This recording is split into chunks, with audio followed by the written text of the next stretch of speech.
Soyons au clair sur le but de cette puissance divine, sur l'œuvre qu'elle se propose. Dans les affaires de ce monde, les hommes sont très économes de la force dont ils disposent. Ils savent très bien la réserver pour la concentrer à propos sur le point où elle doit produire son effet. De même, Dieu ne nous donne pas sa puissance, son Esprit Saint pour notre seule satisfaction, encore moins pour nous épargner de la peine ou des efforts. Son but, en nous l'envoyant, est de glorifier son Fils. Ceux qu'il trouve fidèles à le faire dans leur faiblesse, ceux qui lui montrent par leur obéissance qu'ils sont prêts à le glorifier à tout prix, recevront la vertu d'en haut. Dieu demande des hommes et des femmes qu'ils puissent revêtir de puissance. L'Église les demande aussi de tous côtés, s'étonnant de la faiblesse de son ministère et de son culte. Le monde attend également de les voir apparaître pour se convaincre que Dieu est réellement au milieu de son peuple. Des milliers d'âmes qui se perdent appellent la délivrance. Et la puissance de Dieu voudrait se servir des croyants pour les affranchir.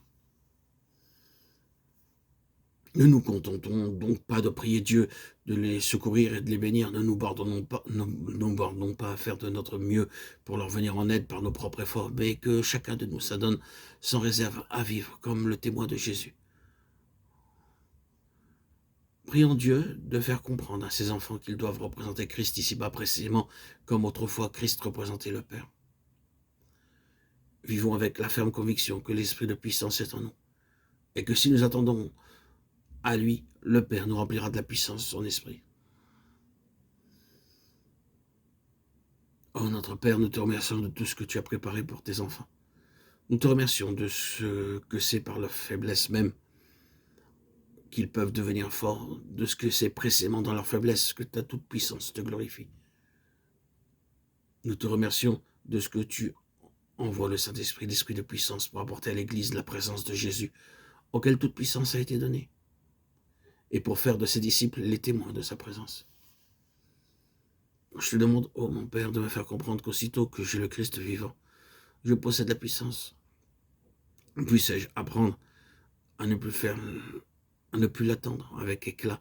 Puisse-je consentir à ce qu'elle soit toujours la force divine dans la faiblesse humaine, afin que la gloire t'en revienne à toi, seul. Puisse-je apprendre à la recevoir avec une foi qui permette au Christ Tout-Puissant de faire son œuvre dans ma faiblesse.